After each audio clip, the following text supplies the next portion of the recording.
we find that a lot of brands get caught up in using like brand voicing and brand messaging and just like slogans and stuff like that. Those things obviously can be effective in creating brand identity and having a memorable brand presence. But when it comes to direct response copywriting and trying to drive conversions on platforms like Facebook and TikTok, you really have to come from a place of actually trying to provide some kind of value to a consumer. You know, whether it is educating them about the product, educating them about the brand, touching on frequently asked questions, showing them third parties that are using the product and showing them reviews and things like that. It's really important to take a step back when you're writing your copy and really try to focus on actually like, why am I going to show this person this ad? And don't just show them an ad for the sake of showing them an ad.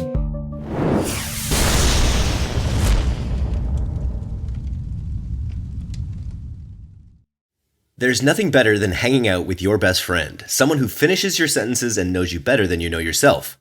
It's time for retailers to be their shoppers' next best friend. With Bluecore, brands can match shoppers with the products and offers they want to see next across all digital channels, including SMS. So put the power of a personal shopper in your shopper's pocket. Visit Bluecore.com to see how brands like Noble, Express, and Bliss are making shopping fun again and becoming their shoppers' next best friend. Welcome to All Killer, No Filler. This is the D2C podcast. I am Eric. It is Wednesday this week, and I'm getting ready to head over to Vancouver for our first ever live event. By the time this episode airs, it will have been finished, but we've got 150 of Vancouver's most exciting brands joining us for a little education, for a little food and drink and camaraderie. I cannot wait. Taylor's not going to be able to make it, but Nate's going to be there. But luckily, I have them both on the podcast today, two senior leaders from the Pilothouse Facebook team, just to talk about some basic things that people can kind of get a handle on to improve their Facebook ads or any paid social ads kind of as soon as possible. And let's just start with the way that we think about ad copy and the styles that we tend to like to test when we launch campaigns. You want to start us off there, Taylor, with how you kind of approach testing copy styles? For sure. Yeah. I think before we get into like the specific styles and some go-tos that we have, it's probably helpful to focus on the process and our methodology for it. Depending on kind of where you're at, like whether you're a new brand starting from ground up, or if you are an existing brand with a presence on various channels, or an existing presence on Facebook and Instagram ads, we like to take a step back and look at what can we do to iterate on what has worked or is working or we expect to work, versus what can we do to step outside of that and do what we call contrast testing to see what's quite a bit different than that, just to make sure we're covering that wide net while staying really focused to a critical path as far as what we think will drive performance. And then we apply that to like looking at headline copy, the description, the text overlay on graphics if we're using that. But that's kind of the lens we look through for guiding some of those tests. And just as a quick point of order, I know we Pilothouse has a great copywriting team, and I know we use on like long form sales pages. I know there's a lot of email writing that goes in there. I think I heard something recently that we're finding more often that our media that it's sometimes better for ad text when our media buyers are full stack, so that they're not always outsourcing ad text to the copywriters. Is that something that you guys are finding that our media buyers and you guys yourselves are actually having the best luck writing ads, or do you outsource it to copywriters? Nate? I would say it's a bit of both. There's times where, once we've kind of honed in on what works and what doesn't, we can start using copywriters who are just better at writing copy than us and leverage their expertise to kind of dial in on those pain points. But yeah, I think at least in early days and for the most part, it's super valuable to have a media buyer who's good at copywriting, because they're in the data all the time. They're seeing what's working, what's not.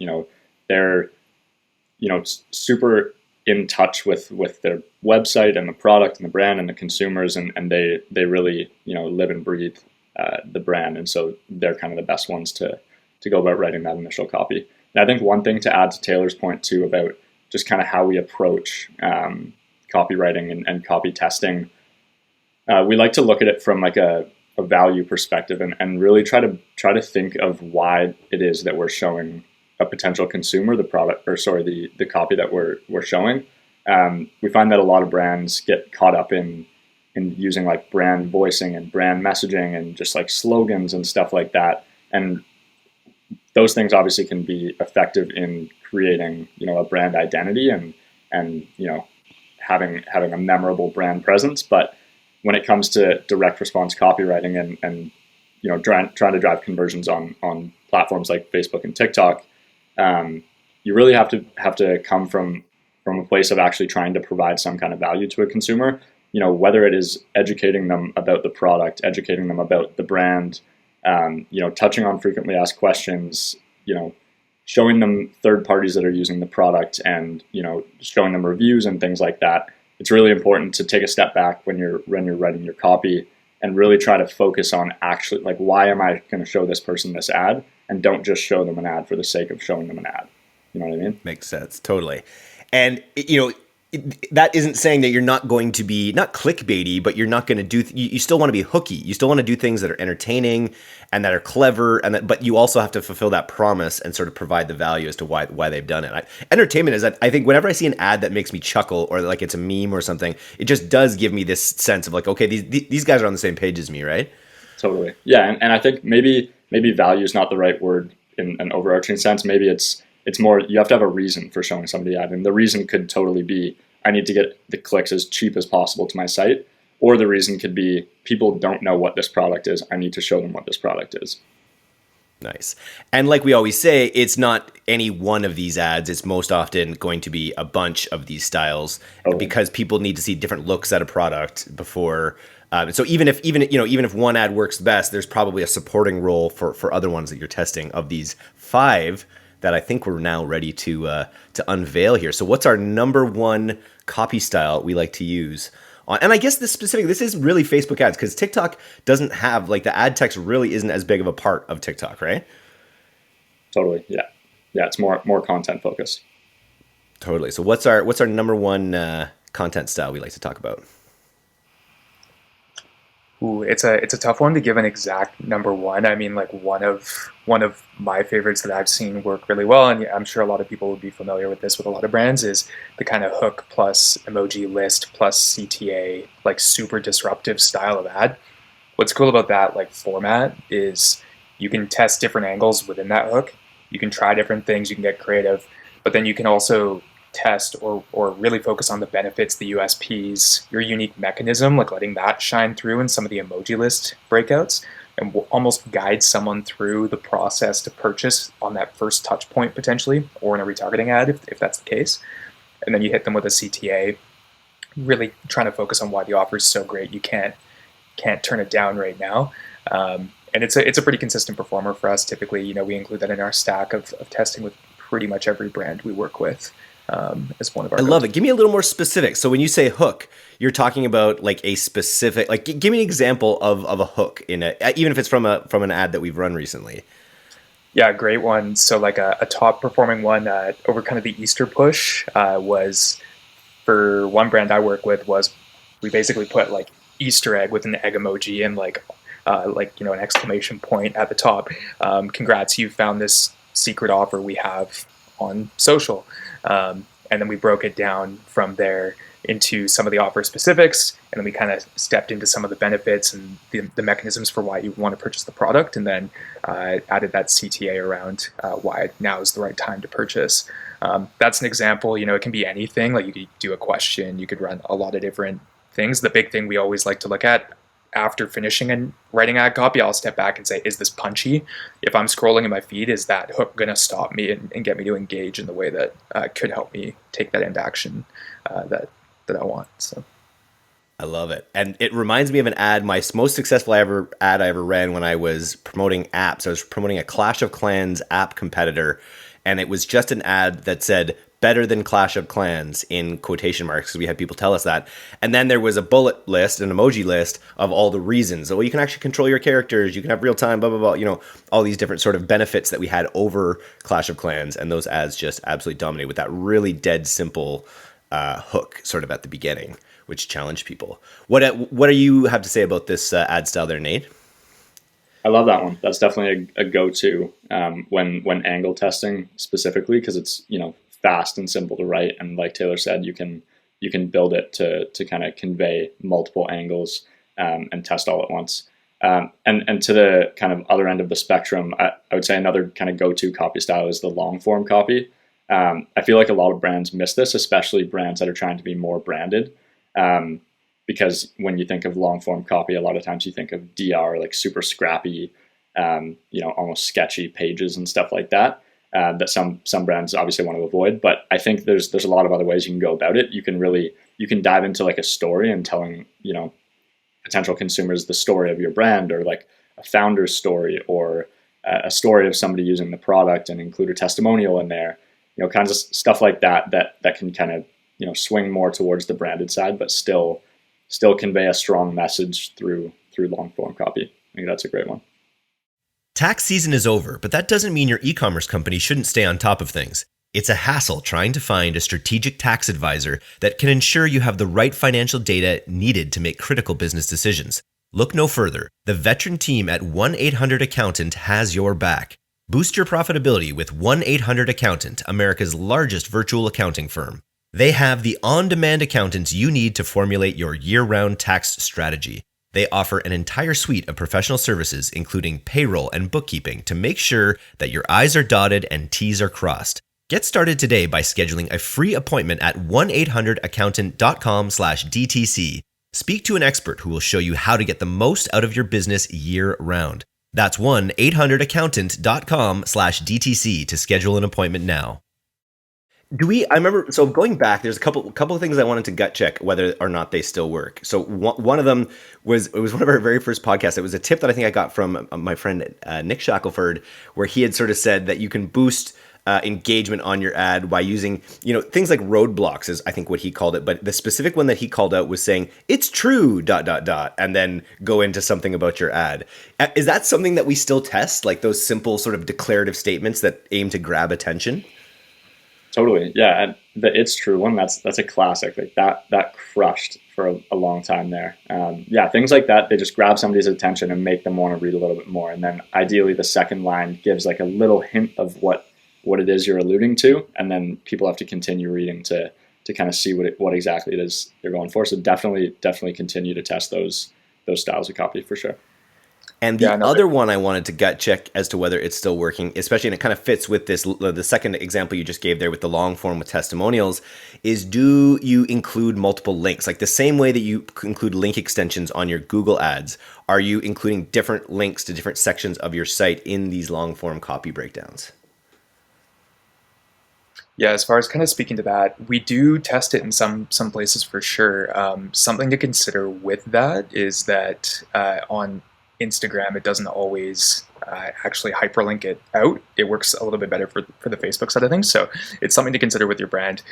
Something cool kind of beyond that too is that brands or that Facebook is rolling out these call outs essentially, which are going to be like kind of shopping style tabs that run under your ad where you can actually link specific info and add some kind of like what like extensions are on Google Ads. Those are being rolled out brand to brand right now, which could be a bit of a game changer with regards to some of that style of copy inclusion. Very cool. All right, so we've got the hook and emoji list plus CTA with the long form plus testimonials as number 2. What's a third kind of copy style that we love to test out on campaigns?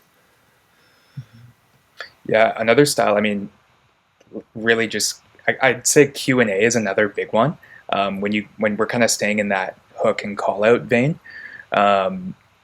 you can grab someone's attention by asking a question, right? Like it's so powerful when you're scrolling and you see a prompt or a question mark, and you immediately, like, your brain wants to answer it. And then when you're throwing in that answer after, the way I kind of compare it to for all our sports fans out there is it's kind of like throwing an alley-oop pass off the backboard to yourself so you can slam it down from there. It's a way to basically create interest and then hit home the most powerful point right there in that one spot. And ultimately try to get that desired action taken. It's like when I interview sponsors on podcasts, just alley-ooping up, like, tell me why your platform is the best. Exactly. The opposite of sandbagging, which you don't want to do with any guest that you have on the podcast.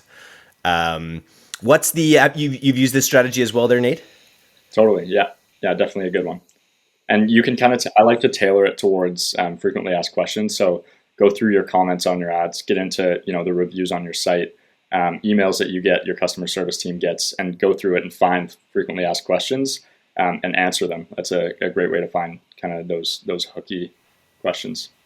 Here's a question about overall tone, and I guess it really depends on the brand. But on the newsletter side, I think one of the things that we've done really well, and a lot of our competitors who do similar things as us do well as well, is we've innovated on this idea of like a B2B newsletter, where it's like you're not going to get this stuffy content you'd find on LinkedIn. Basically, we're sort of at the point now where we all realize the veneer of sort of professionalism is a lot less there, and so the ability to relate to people on humorous things and to go for jokes and to be witty. I just feel like I think a lot of brands lean into this, but I feel like it's got to be a huge benefit in, just as it is in our newsletter to be able to relate to people with that kind of humor. It's got to be important in ad text as well, right? Totally. Yeah. I know Taylor does a lot of that too. Yeah, we like to write, Taylor's got the dad jokes.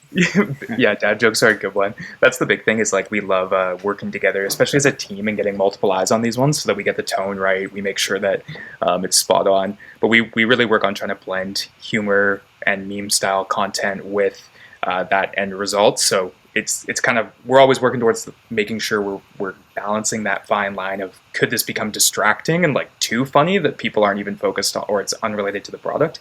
Really relating it back to the product, though, in a way that doesn't seem corny as well, is ultimately the most powerful route we've found from testing that.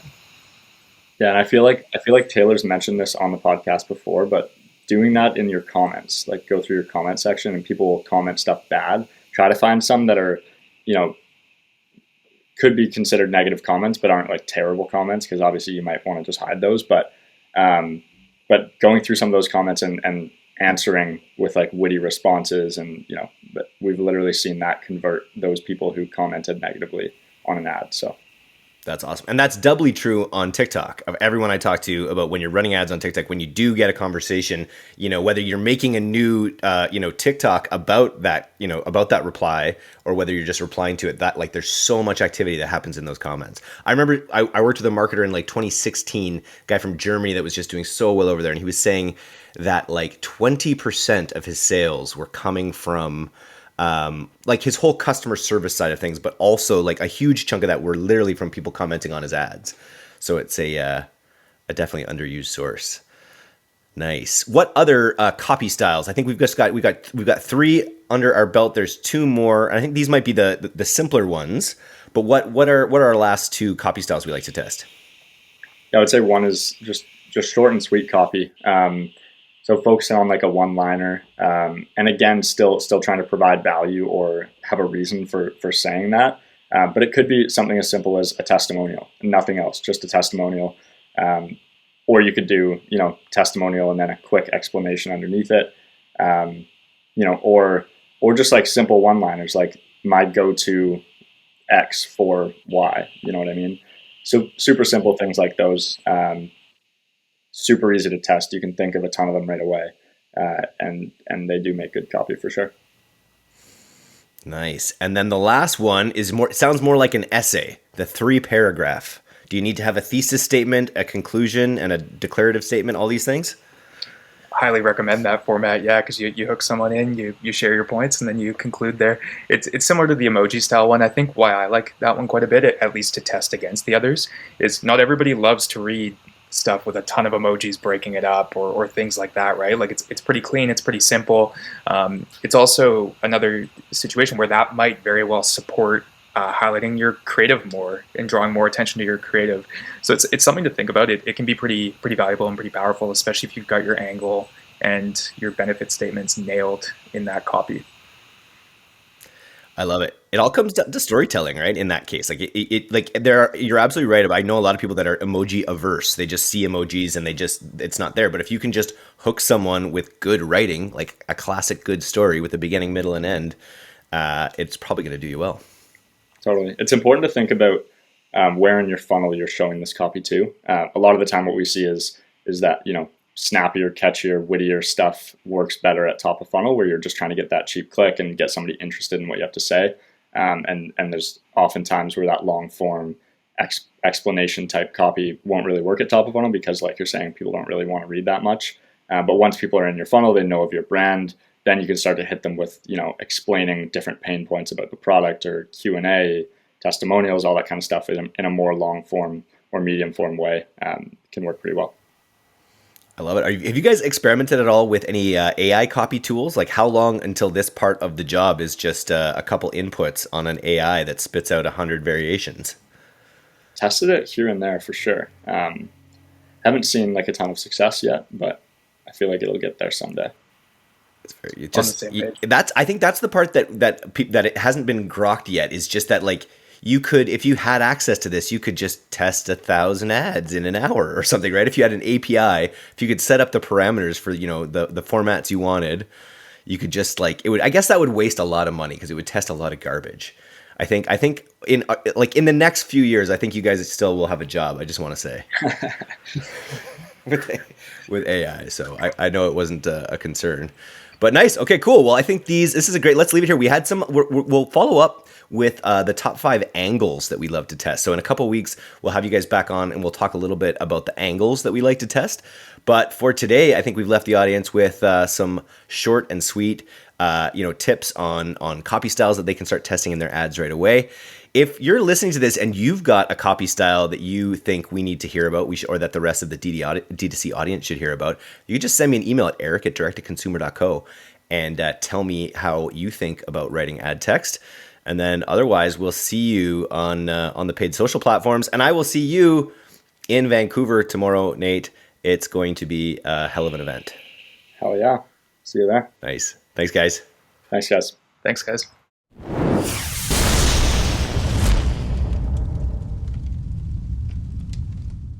Thanks so much for listening to today's episode. If you're not a subscriber to our newsletter, you can do that right now at directtoconsumer, all one word, .co. I'm Eric Dick, and this has been the D2C Podcast. We'll see you next time.